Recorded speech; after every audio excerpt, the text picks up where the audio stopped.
Young people are so addicted to games. It is because of the game mechanic itself. You can start from anywhere, from whoever you are, and you start playing, and then you're progressing, and young people want to feel that. So I would value proposition that, hey, real life can be also like a game. Uh, James, would love to hear what is TalentOS trying to do.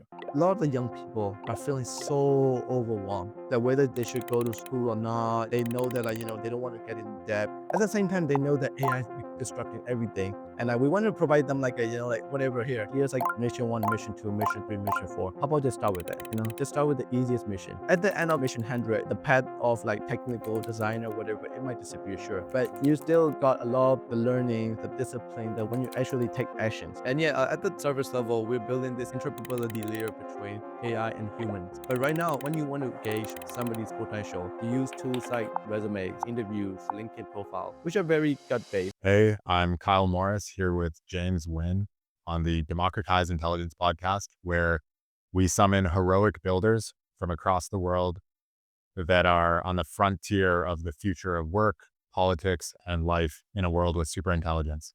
So, yeah, really excited to be joined here with James, who's working on TalentOS, and we could just jump right in.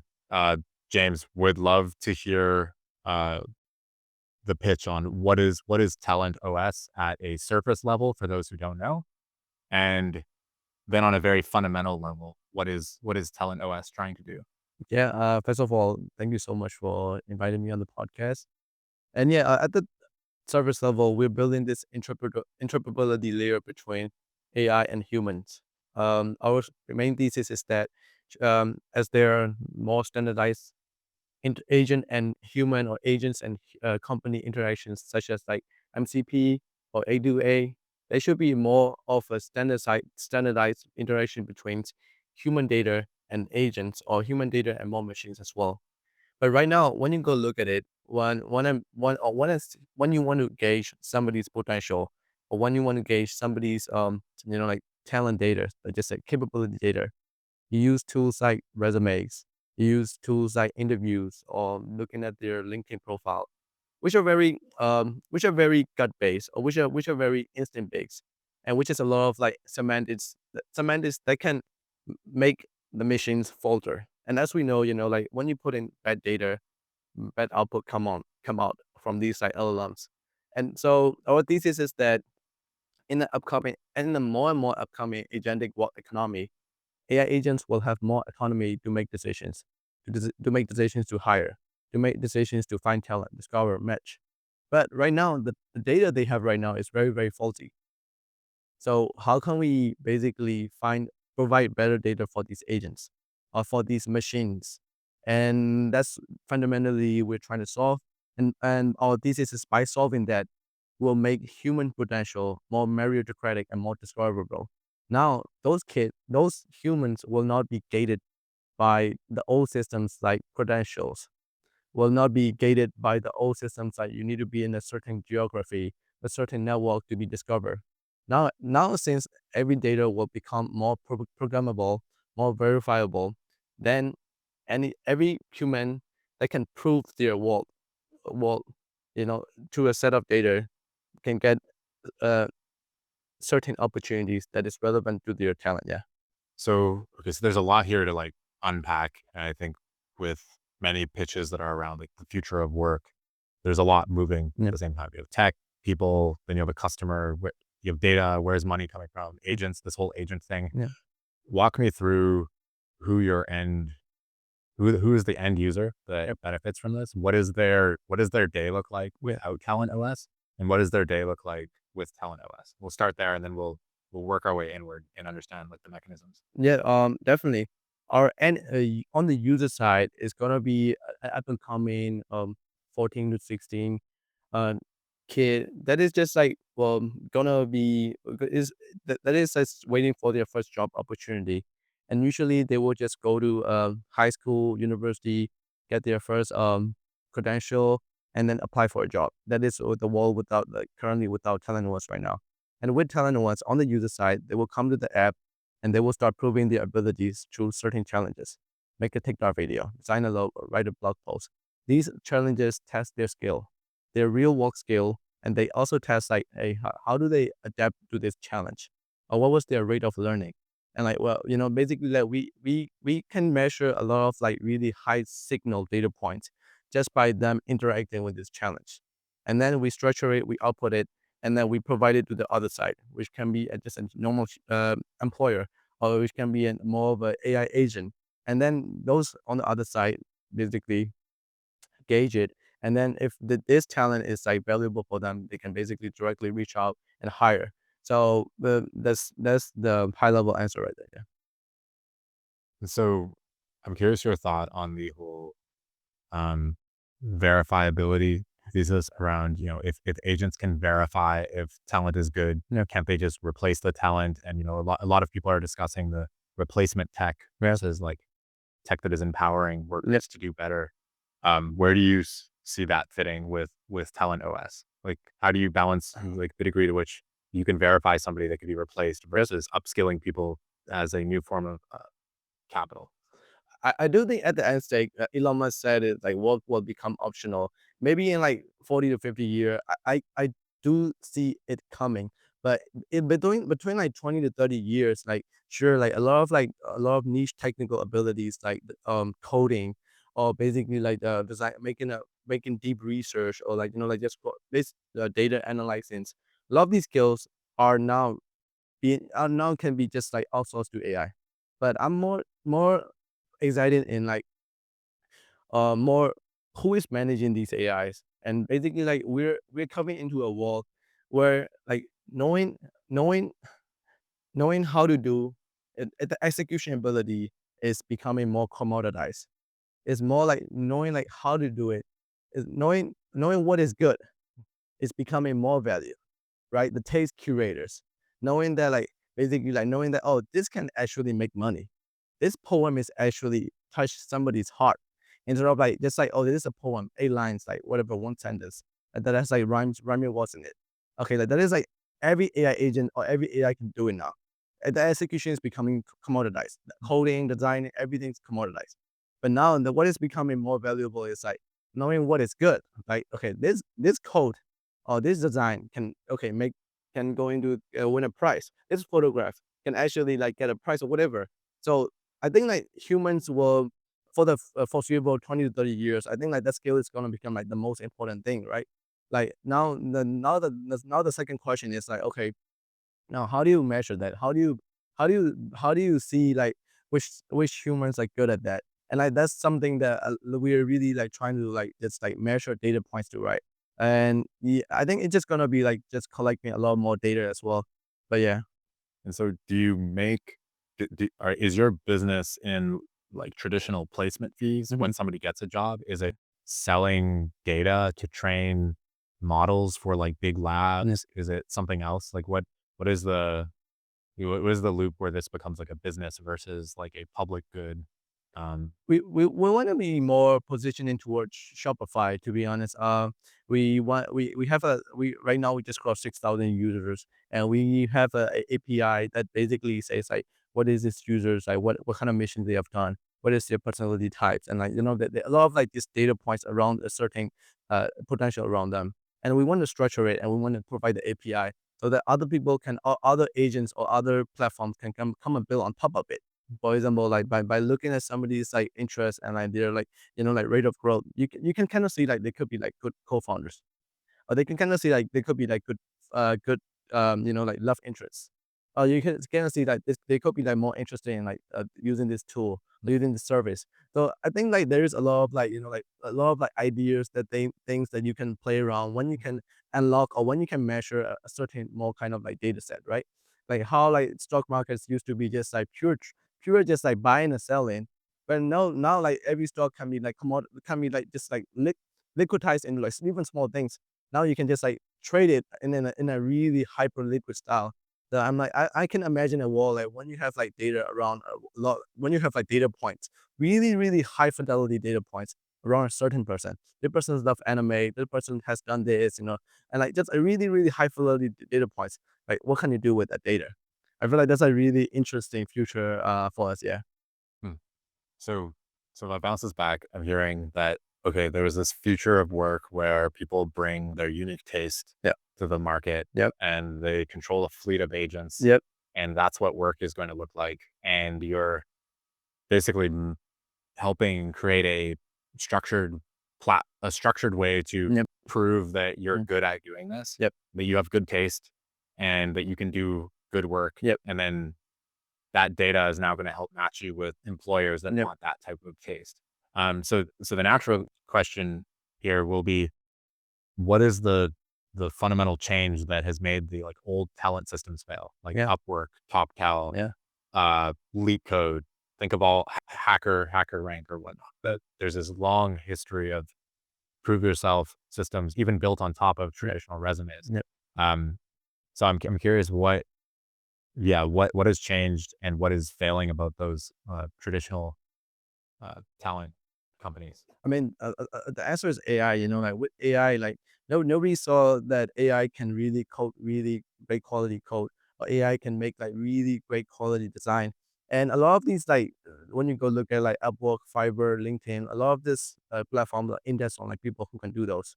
They haven't indexed on like high taste makers yet. So I feel like that's number one pointer. And of course, like not a lot of like platforms have the same head start. Like platforms like traditional high school to university. I would say they're at they have the most potential to like if they can successfully transform, but also they have they have the highest rate of like being destructed because like right now like if the future that I said about like where like we can basically measure somebody's data point and also like match it with the employer or with the relevant like people that is in demand.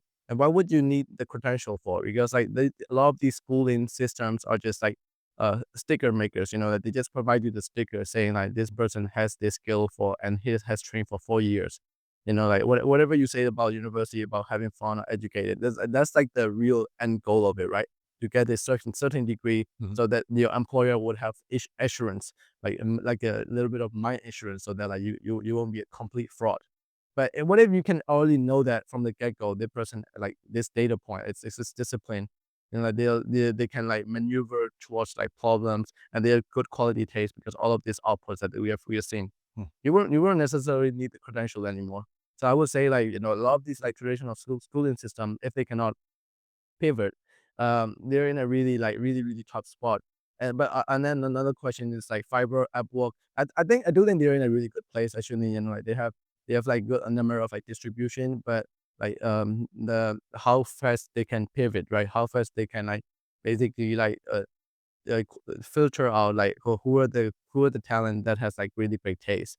Who are the talent that's just not like just like making like send a landing page all the time. Because like ChatGPT 5.2 can like make incredible landing pages right now. But like basically like who are the talents that can make converting or selling pages? Like a thought that I had here like when I was coming here is like every hackathon is all about like making stuff. I feel like a hackathon should be more about like how to make money now. Because like not even agents can make stuff now, make it work their website, make it MVP. Like agents can do that, but agents cannot find money yet. They cannot generate revenue yet, right? That's like the people taste creation is becoming important because like taste creation knows how to make money, how to sell products, right? That's the end goal. The end goal is to make money. Now like people are really like now chief revenue generators or like chief creative directors are all about okay like the actual output, making money or getting views or whatever. Hmm. That's like the most valuable like assets right now. Your ability to make money, your ability to like get views. Hmm. So like then now like you have to filter that who are the people actual persons like who have the taste to like this website is actually gonna convert. This poem is actually gonna win this like prize.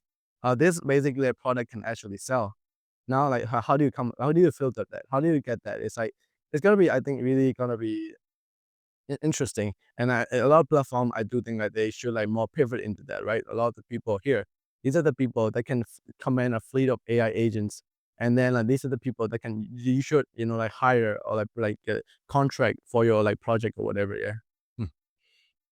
Interesting. And so, okay, so again, so there's a few things here. If I try to bounce it back, it's that like what I'm hearing is you have a bunch of people with unique taste that and you essentially have like a proof of work platform Yep. that is saying like, I have proof that you have taste, not proof that you can ship a thing, but proof that you have the taste to know which thing to ship. Yep. I think, yeah. Not the right, like the way you distill it. So if I, okay, so let me say I go to Upwork, I've hired 100 plus people on Upwork, my last companies and driven projects. So I go through Upwork, they all have different, profiles where they'll have a link to like, here's stuff I've made and whatnot. Um, it is a good point that like, I don't know how those things did. I know that they've made things and now agents could make those things. Yes. I have some sense of taste of like, does this look good to me? Yep. So there's like a portfolio of like, it's useful to see that you knew what you're willing to share on your portfolio. So I can imagine some aspects of things like that feel useful and feel like they would remain useful. Um, but then there's the notion of like, what is the output you created on a thing? Is that, would you say that's tied to your, like you mentioned this quest Yep. mission system? Is this, when you say a mission, is it something that is tracking like an output you've created in the Yep. world, Mhm. or how do missions work? It is output you created in the wall, and like that's the like that's like the main thesis that I had. Like you can really like, yeah, you have to get in the arena. Like a lot of these like other startups or like a lot of these like there was a lot of experiments around simulations. And simulations are great for training a person, like getting people like simulated in an environment. But at the end of the day, like real life has so many like unexpected variables. Like you cannot just account it for. And I feel like that's a lot of like what other players miss that. They make an environment, they're like, okay, this is like the real life. No, and in real life, it's like it's totally different. So a lot of our like missions or like quests on our app is basically like there's a lot of requirements that you need to actually do. If for example, like make a TikTok video, the requirement would be like get 100 views. So you cannot just make a 100 like TikTok video and then just get it done with. You have to really go get 100 views. Hmm. And now that's like the whole like journey. The person has to go through this journey of like, Hmm. now how do I get 100 views now, right? Basically. And we want to get them really figure themselves out. They can go watch YouTube on like how to get 100 views or how to make a YouTube video. They can kind of like iterate on themselves. I really, really want to see like if they have done that thing, that Hmm. output. And we really want to like see that. So like a lot of our mission quests are like really more centered toward that. Like this real project base. And Hmm. and that project, have you ever had outcome from that object, right? And yeah. Interesting. Um, so she said you have 6,000 users right now doing missions on Yep. this platform. Yep. What what would you say like elite human talent looks like right now? Oh man, like it is really, I mean, when you put in a thing like leaderboard, it is just really obvious. Kids who are just like hungry, just doing like at least like one mission a day. Kids who are just like, because like not every time they do a mission they will succeed. Like we have like really strict requirements that's verified by AI and human combined. And like basically like the kids who press the retry button, like that's like the elite human for me. Like who just like failed a mission, they're like, let me just retry this. Like, let me just retry this for like 3, 4 times again. And they finally made it right. They finally passed it. That's like the elite human, because like elite human for me, like it's all about like the will, the grit, right? Basically resiliency. And I think it's gonna become like a really way more important skill in the future.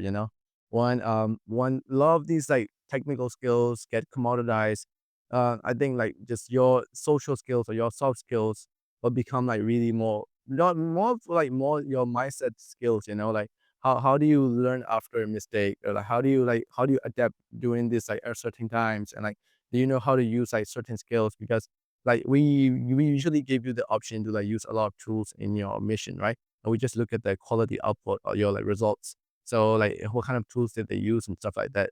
So that's like elite human, like like are they really smart with like how they execute things as well? Yeah. Hmm. So I know, especially in the valley, there's a lot of talk about grit, and Hmm. uh, you know, anime has this with the shonen Yeah. protagonist.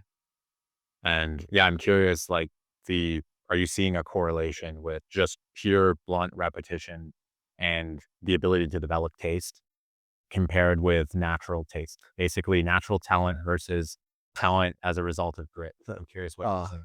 that's a great question. Like even in my company, I see that. Yes, I have two video editors, and one video editor is a kid that I've hired when he was 17. The kid is a great natural genius. Like he can edit video. He just have a knack for it. Mm, And the other kid is like 20, and but I gave him also his first job, but he wasn't as good as, the other kid. But I can like after like 2 years now, the second kid is catching up. Hmm. I can see it. I can see it after videos after videos after video. The second kid is very receptive and also like very like the first kid is also pretty good, but second kid is like more, I would say, like hardworking, like more diligent with his like natural output. So it's kind of this is a question that I really think about a lot. Like natural talent versus like people who just just like ham their head to the wall all the time, right? And I I do think you can kind of catch up. Maybe like not as much to the natural talent. Of course, like if you have natural talent, and if you have grit, that will be the best, of course. Mhm. But I do think like kids who can, people can develop taste for sure. I do believe that. I do believe that. But you have to be really like willing to like really ingrain the feedback. Like ingrain the feedback. You have to be like when somebody's like give you feedback, or when the real world output give you feedback. You have to be really receptive to that. And if you're receptive to that, and if you're willing to just always like research like new styles and new everything, and like just like experimenting, I do think that you can, yeah, do that. Yeah. So I know, in, again, in the valley, there's a lot of talk about compounding and learning, learning rate, and what compounding specific knowledge. I'm curious, are you seeing a set of skills that compound at the quickest? Like if I show up to Talent OS and I say I want to skill max on something, I don't quite know what my Yes. niche is. Yeah. I'm going to, maybe explore for a bit and I'm Yeah. gonna double down on something. What Yeah. is the set of skills that you feel like humans are compounding on most compared to AI systems? That's a good question. That's the thing. A lot of our missions on the technical missions on the app, like we do see that a lot of these like reasoning models are like catching up to, right? I mean, you see like reasoning models like becoming as good as like PhD. So Mm. there's a pathway in our app called like personal development. So like I really do think like humans have to compound on their like their resiliency, like their not resiliently, not in the sense just like, oh, like they can get through shit. Not just that, like they just like they're willing to grow, like they're willing to adapt to like so many new tools or whatever happens. Like they're willing to like just like learn new things, and like just like they're willing so that like they could get to like certain place that they want to get it, or so that like they could like get output, right? And I do think like humans can only like do that because like trying to like trying to like compete with AI on a technical scale, I don't think like I don't think we're match up to that unless like we get this like enhanced ability with Neuralink and stuff like that. But we just I think I genuinely do believe we just have to compound on our like just like our mindset. Yeah. Hmm. Interesting. So it's interesting to me because I was expecting something more around like, oh, building design or Mhm. sales or whatnot. But you're saying it's this like more internal Yeah. resilience, Yeah. adaptability Yeah. trait. Exactly. Yeah. So can you grow that across a bunch of different skills? Like I could work on videos, I could work like versus should it be a narrow focus? Like if I want to develop resiliency, Yeah. what do I do day to day essentially? Yeah. I mean, uh, becoming a great specialist or a generalist is like something I always think about the most a lot as well. I do think that a good mix for me personally is like a really good generalist with a really, really great specialist skill. I think that's like the great mix of it. Like you don't want to be like a super deep specialist with no like just nothing else at the end of like at the other areas of your life. But you don't want to be just like an average generalist at all areas. So I try to maximize for like, like one skill. What is my one skill? Is it like just like sales, or is it just like, like leadership? And one skill that I'm really good at, is it just hiring, or is it like just taste curation or design? I try to really maximize my skills and my knowledge on that. And then like the other areas is always like constant trying to like improvement. But yeah. Hmm.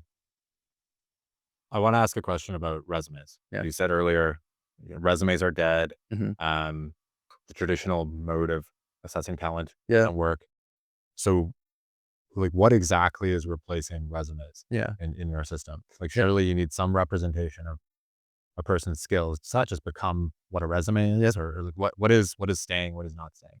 I mean, what is not staying is like all these like ambiguity, or all these like semantic things that we have always used. Like, I mean, you can say like I have managed a team, or like I did this, And you could be like, you could interpret it as like basically like, oh, he basically carried the whole team, or basically like he was the ace player. Or you could also like interpret it as like he did the bare minimum. You don't know it because like resume is only say they basically like signify the importance in single sentence. Like, how can you know that? Basically, like it is like such a gamble, you know. Humans have to guess for it. Now think machines or AI, it's like they're gonna get so much like faulty data from like this, so much semantic words, you know. And that is definitely not gonna stay for sure, especially with the upcoming agentic like economy where agents have, like I said, like have more autonomy to make decisions. Like they need really, really verifiable and exact data of what somebody's skill set are, and like capable and verifiable and stuff like that. Now, like what's gonna stay is like I do think like profiles, you know, like portfolios are gonna stay for sure. You know, I do think like LinkedIn or Behance, like they do have a good chance if they can pivot as well. But my main inspiration always has been like, you know, like I don't know, like Call of Duty, or like, you know, like Dota, or like League of Legends, or like a lot of these like Fortnite games. Like, and when you go look at like a Dota, basically a player's profile, you have like quadrants. This person is good at defense, like offense. This person is good at attack, well, it's mid lane. To like these games have perfected on it. Is it like by looking at like how you play in a game, like how your like damage to a kill per game or whatever it is, they have pinpointed onto like how good you are. And for me, like games profile are the ultimate meritocratic like representation of a person. Like I almost like 90% guarantee on my life that if a person is like a gold rank or like a mystic rank in a Dota, I just know that that person is gonna be good at that game, right? But in real life, we don't have that. In real life, we have this like Harvard resume, PhD, you know, crack in Python, whatever that means, right? Yeah. And like now like my like how do we get to that state, right? Mm. So yeah. Mhm. Yeah, it's so yeah, I guess one question is, so right now you get data on people when they complete missions on the Yep. platform. Eventually they'll have a job. Yep. Now, say in that job they do a bunch of Mhm. really interesting work. Yeah. How do you attribute the work that they're doing, the Yep. job, as part of the data? Because now that's going to become Yep. part of their profile, Yep. but there's this like illegibility problem. Yep. How do you work around that? That is a next step that we are trying to like, you know, like look toward, like how do we integrate like a lot of like other like platforms, other silo data into our portfolio as well. Like we have like we're working on integrations from like LinkedIn, GitHub, Behance, so that we could get more like, you know, like just like this like data like into your portfolio as well. But we do really think that actions, you know, like actions produce the best data, like the highest fidelity data. So like we're looking towards like how do we measure actions when you're at another place as well. Mhm. And that is a question that is we're still trying to answer. But yeah, good point. Yeah, I'm trying to think of like, just to kind of brainstorm on it, like what would that be? So say I go to some seed stage company, Yep. uh I'm in charge of like Mm. engineering, and the Yeah. company is growing really fast, Yeah. and I built everything. Say there's nobody Right. else in the team, it's just Yep. me and I'm on Mm. Eng, and the product grew. I suppose you could say that I'm the counterfactual reason, Yep.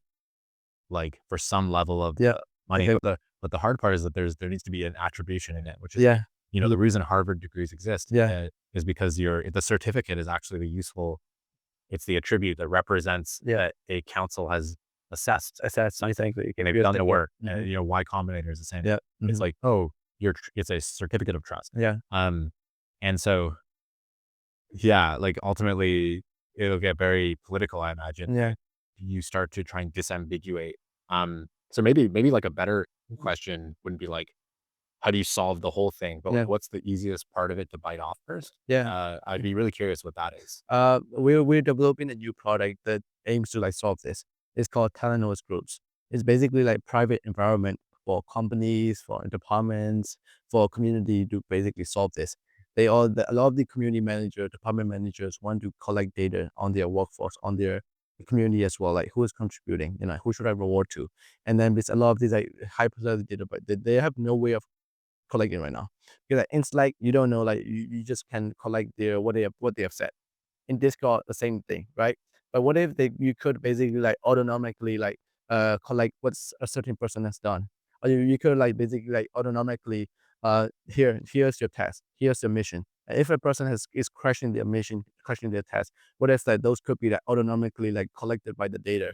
So that is a problem that we think that if a person gets off from our public platform, and they can go and choose to be in the private platform as well. And then and then they have their private environment that there's like there's like secure private, and then we could still like and then we could still assess of like how's the person doing in that environment, and we could like just link it back. But yeah, Like to jam on this a bit, one distinction I see between proof of work as it is done now yeah, and what could be done yeah, is that current proof of work is basically trust me, bro. yeah. It's like Culture where yeah, it's I let you into Harvard or YC. yep, Don't worry, like our partners are smart. yep, So just trust me, bro. There's nothing wrong. mm-hmm, Versus I could imagine you could have an incentive perhaps to almost have like an open source Git repo that says, here are all the rules for yep, how we do attribution. So yep, for example, in the I'm an engineer at a 2-person company yep, and we do a seed round yep, and we say, okay, in the case when you join a pre-seed company, if you were the sole person doing tech yep, and there was another business person, we attribute 50% of the seed round yep. value to the person on tech. You Exactly. just say, but I guess the thing I'm trying to point out is it's annoyingly rigid, Yep, but I wonder if there would be novelty around having an agreed standard for yep, attribution yep, because I don't see that anywhere. yep, And then what you can do is the nature of when something's open source, yep, it can change. So you yep, can have the general public, like the employees and employers can yep, decide what attribution is. yep, Versus right now it's a back office. Like yep, maybe you're like at Harvard and I'm on the approval council and yep, I have a vindictive like ill will against you. yep, And so I make sure you don't get it. This happens all the time at big firms and the more money you have, the more this happens. yeah, And so that's just like an idea to this. yeah. It's like I'd be curious if you can like somehow work around that. Yeah, I mean, the question or the problem is like, how do we best allocate capital, or how do we have the best allocation algorithm, right? And I'm really interested in like how like Telegram or like basically a lot of these like other bounty platforms. Like Telegram has this like really cool like product development like strategy where basically they just outsource through bounties. Like for their new like Android app development or Android profile session, they set up this like $50,000 bounties. And these are the requirements, these are the skills. And basically like, okay, like they just put it out. And then people like from all over the world come and compete for this, right? Yeah. And they will basically like, okay, here you're the first prize, you're the second prize, you're the third prize, you're the fourth prize, basically. And they don't even know, no need to know like who is that or who want to wear and stuff like that. They just autonomically like basically like may give it out to the first price, right? And I could see it in a job department as in a company as well. Like you basically set the price for it. Basically, here's the thing, and basically here's the test, here's the thing that need to be done, the output that need to be gained. Just go do it. And like now that like you don't basically rely on like one person to allocate. Oh, here he should go do that. Now he should go do that because of his job function is that. His job function is that. And I do see that like because like humans are becoming more and more capable. Because like I don't a lot of the specific job functions like the job titles are gonna change so much. I do think like just because you're an operation manager, I don't think like that person cannot design or code anymore. Because like that person can use, operation managers can use like tools like Cloud Code, like Midjourneys, whatever it is, to make videos, edit. So a lot of the people's skill set or like what they're capable of is like gonna change so much. Yeah. So how do you even like still like put people in boxes still? I don't think you can anymore. So they'll make it a reverse, like make it outcome driven, outcome like like basically measured. Here's the thing that I want it done. Whoever can get it done, go get it done. Like I do see that. I can see that happening more and more as in job functions or in companies or in society itself. And I feel like that is more meritocratic. I feel like that is more better. But also like like you don't want it to be like too mercenary in everything. So how do you still keep that balance of like this person just focus on this strategy, context, security wise? It's like it's gonna be a good mix. Yeah. So I do think companies are gonna become really more leaner. Like 500 companies are gonna become like 50 people, really with high trust. Like Yeah. people who can keep their secrets and everything, Yeah. and the rest could be like outsourced to AI or also to this like in a mercenary style like bounty format. Yeah. I do see I can see that happening. Yeah. Yeah. So somebody we had on, uh, the podcast a couple of years ago, George Hotz has a whole bounty system Yep. for Yep. grad. So yeah. And I know recently at NeurIPS, he was hosting an event, and the only way into the event was completing a capture the flag. Uh-huh. For those who don't know, capture the flag, it's like a coding challenge, find security vulnerabilities in a website or an application. So he had like a capture the flag security challenge in order to get into the event. All right. And then to join his company, um, I guess any of his projects, there is a spreadsheet with bounties, and it would basically say, complete this simplest bounty. That's basically interview level. Yep. And if you complete these challenges in our Discord, yeah, I'll just start paying you. And now you're like basically on the team. Yeah. And it would like naturally solve itself. Mm-hmm. Um, yeah, like I guess I want to like linger on this point of it because it feels like it's like a core essence around the future of work platform Yeah. to work, Yeah. which is in the book, like seeing like a state. Mm-hmm. There's this notion of authoritarian high modernism, I believe it's called, which is the notion that we've had this recent history in the last 100 or so years where we've come up with this rational solution to how the world ought to be. The ordering of trees or Yeah. the way buildings should be designed. Yeah. We project this top down Yeah. structure into the world of like this is the way to do it. And then we've looked back by around the 70s and we realized that a lot of like civic infrastructure fell apart because it lacked the rich nuance in order to be like a resilient thing. Like basically, you create these well carved out streets and everything is nice, geometrically perfect, Yeah. and it rationally makes sense, and then it all falls apart. And what I'm trying to figure out is with any pitch that is around like, oh, we are going to do employment differently. Resumes have emerged as a Yeah. thing, Yeah. like that have collectively been a Yeah. thing across the world. Exactly. Credentials and certificates have emerged as a thing, Yeah. and we're saying, okay, we're going to design a new system that Mhm. is going to have missions and it's going to have a Mhm. measure. It's going to have meritocracy Yeah. and placement. And I'm curious, like you've thought through like the ways that could fall into the same like kind of legibility Yeah. trap around, oh, like it removed some natural thing that was required to make the Yeah. current economy work. Yeah. Yeah, big kind of topic question, but Yeah. does that make sense? It make total sense, like, it's just, like, pure, am I thinking, like, from pure first principles or not, right? And like, some 200, 300 years ago, like, some fucking guy thought that, like, piece of paper about a person is, like, the best way to, like, gauge a person's, like, ability. Sure, that might have been the best way then, but, like, just, like, continue to be the standard, right? But I don't think, like, he was thinking first principles, he probably was thinking, like, like, okay, like, just whatever he was thinking, right?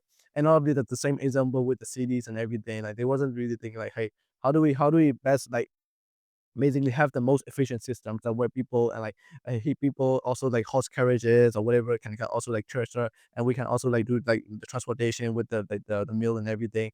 Like that's like the best thing that they came up with, right? But they just like somebody or somehow like the governments, like some bureaucrats, they just like top down like thing with their own thing. It wasn't they didn't just start with the problem, or they didn't just start with the first principle. Hey, what is needed there? They just motivated their own thesis. I just like boil them down into this thing, right? But I do think that there's a lot of the problem right now, like, not the solution is just because, like, they just think they ought to be there. I do think there's, like, some, like, beauty in that, but most of the time, like, people really like first principle thinking, like, just, like, is this thing, like, necessary or not? Is it thing, like, how do we solve, like, diabetes? It's, like, instead of a medicine, like, okay, like, we could start, like, from the bottom up. And, like, but I mean, to counterpoint, like, my solution, um, well I do not think that's I don't know, I don't see it, I'm so bullish on, like, just, like, gamification as a thesis. It's like, like, what if you could basically, like, give people challenges and then, like, measure their output, and then, like, then basically, like, these outputs become a part of your identity, and, like, we basically, like, verify those, and we basically, like, put you in a really great format, and, like, there's, like, great data points. I really do think that, like, the I really do think like I I won't fall in the trap as far as I see right now. But yeah, So let's like decompose the first principles of this, and I'll tell you the ones I'm hearing, yep, and let me know if I'm missing any. yep, So I'm hearing. So first principle is that a large chunk of work will be automated by agents, yep, like coding, a lot of tasks, yep, grunt work will be yeah, done. yeah, Uh, This will mean there'll be a set of work that is not automated, let's say over the next 10 years. Let's say all these assumptions over the next 10 Yeah. years. Mm-hmm. And that will be unique intuition and taste that comes from things that let's say in person, that AI doesn't know because it doesn't have any data from in person. Yeah, that's a reasonable assumption to make. It'll be a set of things. Like this conversation won't be known by AI until we have it. And so any info you have from any in-person combos won't be known. Yeah. What else is there? Um, there, there is clearly a problem around attribution, legibility, and certificates of trust Yeah. with institutions. Like Yeah. there is people that have titles that don't actually have the capability relative. Mhm. So there's a meritocracy Yeah. crisis. Um, and I think the other principle I'd have is that uh, I don't actually know if I know how to formulate this one well enough to say it's a principle, but I have a kind of sneaking sense that it's going to be increasingly difficult for the younger generation to like get into the workforce. It just feels obvious. That tells me it could be wrong because it feels like it's intuitive, but I don't know why. Yeah. Um, so I guess I'd have those maybe three principles. I'm curious which ones am I missing? No, you're totally spot on. Like to piggyback your last point, and because I manage a 5,000 people community back in Myanmar, we have like around like 450,000 followers with from my social following, and then like the number one question I get is like, how do I start this thing? And like, I'm feeling lost. Number two is like, I'm feeling lost. Number one is like, how do I start? Like love, there's like we a lot of the young people are feeling so overwhelmed by like different headwinds, different headwinds of like, okay, this that whether they should go to school or not, like school is they know that like, they don't want to get in debt. At the same time, like they still have this like sense of security that they need to go and grapple onto. At the same time, they know that AI is disrupting everything. That they're like having all this like this middle part of like, oh man, like what should I do? Like what should I go and study even right now? Mm. Everything's like so like everybody's saying like so many different advice. Like so they kind of lost and like they don't know like what to go do into because like AI is kind of like doing everything. So I do think like the motivation problem for like young people is like it's like a really big thing right now. And we want to provide them like a like whatever here. Like here's like a pad. Here's like whatever you're feeling, like here's like mission one, mission two, mission three, mission four. How about just start with that? Just start with the easiest mission. Mhm. Just start with the second easiest thing. Like sure, like you're at the end of the mission, mission 100, the path of like technical design or whatever, it might disappear, sure. But you still got a lot of the learning, the discipline, the work ethics. You still like those are things are not gonna disappear, like the little subtlety things that you learn when you do things, when you actually take actions. Those things are gonna like still grain it in your life. So you might be able to use that to adapt to new things as well, right? And that's our whole like value proposition for like for young people here. You do this and you will get a job. You do this, you collect the points, and then you will be able to exchange for a little things, right? So we really like, and that's what I love about games, like young people are so addicted to games, and people think it's just like the screen addiction or no, it is because of the game mechanic itself. You can start from anywhere, from whoever you are, and you start playing, and then you're progressing. You progress in real life. That you're getting better at this game, Right. and young people want to feel that. They don't want to feel like they're lost. They want to feel like they're progressing in life. It's just our real life doesn't offer that. So they just have to rely on games. So our value proposition is like, hey, real life can be also like a game. So would you like to come try this game, right? Yeah. And yeah, I mean, like I said, like credentials. I mean, um, in past 300 years ago, yes, schools were a great predictor or great like like data like signaler of like if a person is like actually great or not. But now like you have like schools, just like school becoming this just like sticker printing machine now. Not they don't index on like most of the school at least like don't index on like like really great producing great people, great talent. They just become like sticker printing machine, like just revenue maximizing machines now. So like, can you really rely on those like machines to like tell you like this person's like reliable or not? I think not. And so yeah, I think like there's a lot of like headwinds like just pushing toward that. Yeah, So one, I'll hit you with a question I always find really tricky. This is like investors love this question, yeah, um, which is around adverse selection. So the broad claim is that whenever something is made easier for a group, but the claim is that you're curating a group that is really good. yeah, Let's say we're going to curate the most elite founders or the mm, elite we're going to curate really good talent, Yeah. but we're simultaneously making it easier. How do you avoid creating an adverse selection where you basically select for people that need the assistance versus, the, what you would say in the Harvard community, they say, yeah, it's hard because only the most excellent people can Yeah. get into Harvard. If you can't, it's because you're not Harvard Yeah. ready. Yeah. That's like what I would hear. For context, I was at Harvard. So like, Yeah. this is the culture is very much a like, Yeah. oh yeah, the reason you're not in is because you're not good enough. And Yeah. like excellence is this like virtue that is like defined at a very young age. Yeah. It's like it's very pompous. So I'm not saying I agree with that culture, Yeah. but there's this huge adverse selection, Yeah. right? If you make something easy, now you're going to have everyone else come in. And how do you work around that? Well, and Or do you believe in that? I do believe it. Actually, like I do believe in excellence. I do believe in like hierarchy. What hierarchy that is not backed by economic or socioeconomic requirements. I do believe in a hierarchical structure where the only requirement is yourself, your grit, or your basically like yourself. You have to put in. I do believe in it. Actually, I do think that there should be more like hierarchical system that is just like the difference basically on like or more of your talent or more of your like basically like more of your levels, right? And it sounds harsh. It sounds very inequalitative, but at the same time, it's like it is gonna be motivating yourself. Like the only reason I'm not getting to the next level is because myself. I cannot blame it on my race. I cannot blame it on my social and economic background. I cannot blame anything else. The only reason I'm not getting to the next level, or the next group, is because I'm not good enough. So it's either gonna motivate you or demotivate you for sure. There's a chance that they can demotivate you as well. But I'm a huge believer of like hierarchical like systems that is like just based purely by your talent or your basically like those things. Mm. And that's in the app where we're the gamification system, we're trying to like put in more of those, like you can only start doing bounties after a certain level. Or like having like different badges have you unlock special features or special prizes, like and also yeah.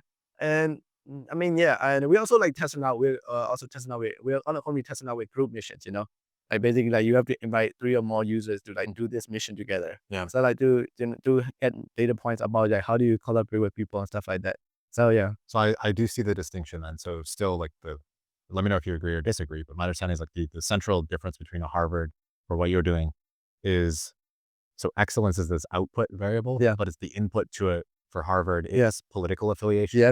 And you're saying it's tied to meritocracy. It's tied to Yeah. work and grit. Yeah. And so it's a proof of work in order to Yep. climb up the ranks. It's not that it's not excellent. Yeah. It's like you're not making it easier for everyone to be excellent. You're Yeah. making it you're creating a system to be able to represent what excellent is versus Harvard doesn't have that. It's very Yeah. trust based. Yeah. It's hundreds of years old. Yep. Interesting. I like this answer because it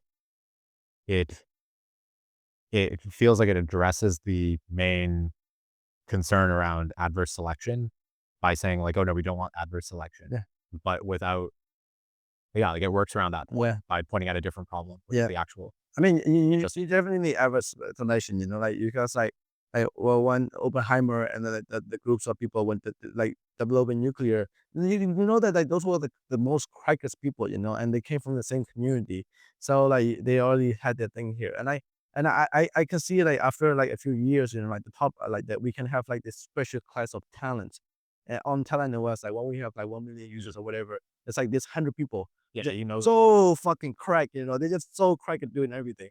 I would trust them with everything. I'm not gonna lie. I would trust them executing anything, right? So I do think you still should have that. Yeah.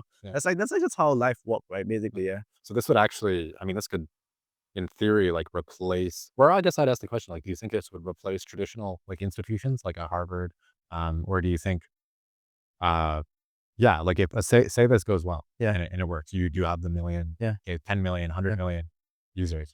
Um, yeah, like what happens to the traditional institutions? Like I guess employment institutions Yeah. and schools. Yeah, I mean, that's the goal, right? Basically, like my always like joking point, which I'm not totally joking, is like I want talent was to be used by as young as 12-year-olds.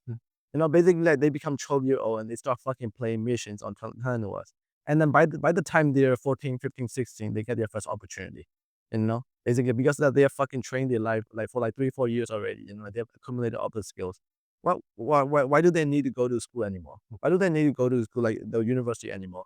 Well, because like, well, the only reason right now is that their parents are forcing them to like go to school. so that they will get this sticker, so that they could advance to the next part of the selection, which is work, right? But when we could like basically provide them a way that okay, like if they can do this and they go, why would they still need to go there to learn? Okay, like they could learn from AI mentors, but a lot of these like new educational schools that's come like AI mentors, or like they could just learn from ChatGPT or YouTube, or a lot of these like AI personalized tutors, educators that's coming out for social. Okay, like there's a lot of like other places, like there's a lot of like like things that you could go to like go learn, pick up some social skills, like but our school's gonna disappear. Probably not, like they have a really strong moat, but I think schools are gonna become like less teaching, less like this gonna become like more like this more like more research, or like more basically like that you go to the school just to catch up with your teacher, or like just to get some like personal kindness or whatever, like I don't think like school's primary function is gonna be teaching at least. Yeah. Yeah. Hmm. I want to ask a couple questions, like getting closer to the end here, Yeah. about just yourself. Like, Yeah. how did you like become passionate? So you're Yeah. coming from Myanmar, Yep. is that right? Yeah. So you mentioned you had a community Yep. in Myanmar. Yeah, like walk me through. At some point, you were a kid in Myanmar, Yep. and now you're in San Francisco Yep. hustling on this company. Yep. You're kind of like, I guess, like an influencer on Yeah. behalf of the Mhm. Myanmar Yeah. community. So how did that happen? And what do you think? When did the shift occur, Yeah. and the kind of steps that got you here? Yeah, I mean, before I say this, the passion is basically about like, back in Boston, in my third year of school, like I basically try applying for every job, like every job I can get, because I was in a financial instability, and like I didn't even get interviewed by like any of the jobs, and I was just like so infuriated because like I know that I could fucking beat any of the employees at like at any function, like like I could beat them at like design or marketing or whatever. I know that I have great taste, but I was never even given in the first chance to get in the door Mm, itself. I was so mad. I was so infuriated, and I just thought it was so unfair, and I kind of like this underdog in me, like the chip on my shoulder, always say that, right? So I started my first company, which was basically like I was a tech media company. At the same time, I saw a gap in Myanmar. There was nobody talking about technology or like the startup space in Myanmar. Everybody was still on the celebrity news or like with the political news. I thought like, I was on Twitter all the time. I'm like, oh, that's a big opportunity gap here. mm, So I started making podcasts and I shows about like, hey, what's happening in this week of startups or tech. And then like after like then the first 2 months, there was nobody watching it except my mom and my sister. That mom, like one video blew up. mm. And then I built this like huge following, which I have like around like 450,000 followers.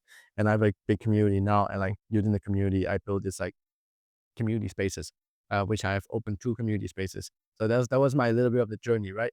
And so I always had this idea that like I just built this company because of like also with a chip on my shoulder, right? I will show them like I don't need them. Mm, And I don't that I have never had like a corporate job in my life. Like it's like it's kind of funny. mm. It's like sometimes like people oh, so are you replacing ATS systems and stuff like that? Do you know about those? I'm like I'm learning those, but like I never got to those, right? Basically. So I'm kind of funny because like I'm trying to replace the things that I haven't experienced it sometimes.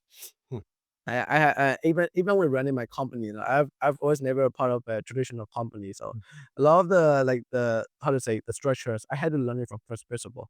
Like the first 1 year or 20 employees, we had no job titles, we had no structure. Basically, everything was so fluid.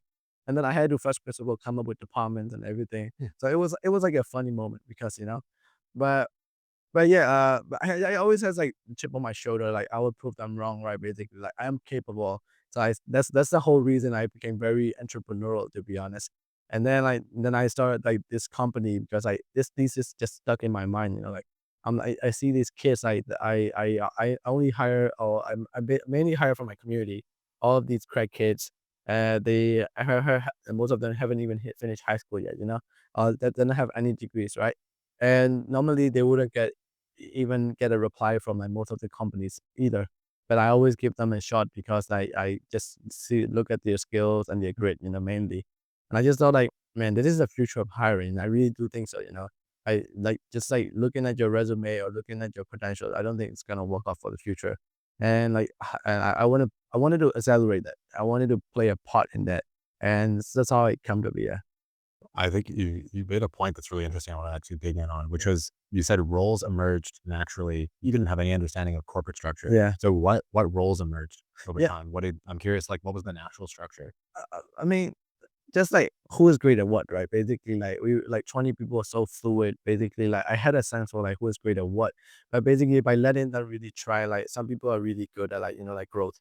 Some people are really just good at like data and operations. Some people are really creative and like they good at like thinking coming up with content planning. Some people are really good at closing sales. So like I really had like basically like I just had like just put everybody in the place and then I just like they kind of like emerge like which people are really going towards like good at what. And I had to like just basically like function from the okay, like now that you're part of this department, and you lead this department with your people. Now you're a part of this department, and there should be like cross collaboration. So of course like there is like beauty in like traditional standards because like those has been tested time to time, right? But for me in my case, I always laugh at it because like I had to like develop it Hmm, from my own self. hmm, So like yeah, hmm. Interesting. And I think so. A natural question I want to ask, since you have probably a good audience in like Myanmar watching, is so what advice do you have for all the 12 to like 16-year-olds yeah, preparing for the career? They now have the boss of TalentOS, a representative on behalf of Myanmar, yeah, in the heart of Silicon Valley, and AGI House, yeah, the highest summit of mhm, the valley, yeah, and you've made it very far. And like, mhm, what would you tell all those other ambitious yeah, kids that are maybe in that position you were mhm. years ago? Like they're worried, trying to figure out what to do. They've been rejected a couple times. I mean, my always my my advice and my learning from my the biggest learning from my journey is like you gotta get into the arena. People, kids especially philosophize, plan out things so much, thinking that like life is gonna be linear or like they scenario play, right? After that, that's gonna happen, so I'm gonna do that, that. No, life is so unlinear, life is so exponential, and you can only get in touch with the exponential by getting into the arena. Hmm, So you gotta start trying things, like you gotta start trying things. That's the only way you're gonna develop skills. hmm, That's the only way you like by only facing else, you can get to a W. Like that. hmm, I really, really do believe in it. And I got so lucky with I started really early. Like because of my financial instability, one of my family member died. So I had no way. I had to really make money. hmm, That's the thing. Like when I was like, 17 and a half, I was all alone here. I'm like, fuck. hmm, I had no choice. That's like I got pushed into the arena, right? So I only wish that young people like just get yourself into the arena. hmm, And like get out from the like the comfies, like the theoretical philosophizing and hmm, like just get into just try stuff. Just try to make something happen. Try to get like 100 bucks. Try to get like 200 MR. Try to build this thing. Get at least like 5,000 GitHub stars or whatever, right? hmm. And only by just like you trying that thing and like not working out, and you trying it again and again and again, like you're gonna go get somewhere. So my only advice is like, man, put yourself to work. That's it. So that's great. And so, and one final thing I'll ask then is, so imagine I'm one of these kids. They're laying in their bed. They're in Myanmar. They're somewhere in the world. They're watching this and they're thinking, yeah, that makes sense. But like, I don't know how. Like, Mhm. what what is the how long should I be in the arena? What's the first step? How do I stay in the arena? Yeah. What do you think they need to do? Like you Yeah. know get a good night's sleep. Wake Yeah. up the next morning. Yeah. All right, you're in the arena now. Yeah. What does that mean? What is the new them when they wake up that next day? Well, the first thing is just come to TalentOS. That's like the whole thing. There we go. I'll leave to it. Yeah, like That's it. basically, right? So I'm the Telenos. just go to your App Store, Play Store, download at TalentOS, and just try getting to the arena. That's literally the same. I would have been really shocked if you didn't say Telenos. Yeah, right. Yeah, yeah, that makes sense. Start doing missions on TalentOS. That's Um, yeah, that's great. Really been a pleasure chatting with you, yeah. Thanks so much. James. And yeah, I know I've been following your work for the last few months. I've seen kind of it emerge, and I think, yeah, I'm genuinely excited. I think it's a very heroic mission, and uh, yeah, I really look forward to seeing how the next few months play out. Yeah, thank you, Kyle, and thank you to the German Network for inviting me. And it was just a great talk. Thanks so much. Yeah. Awesome.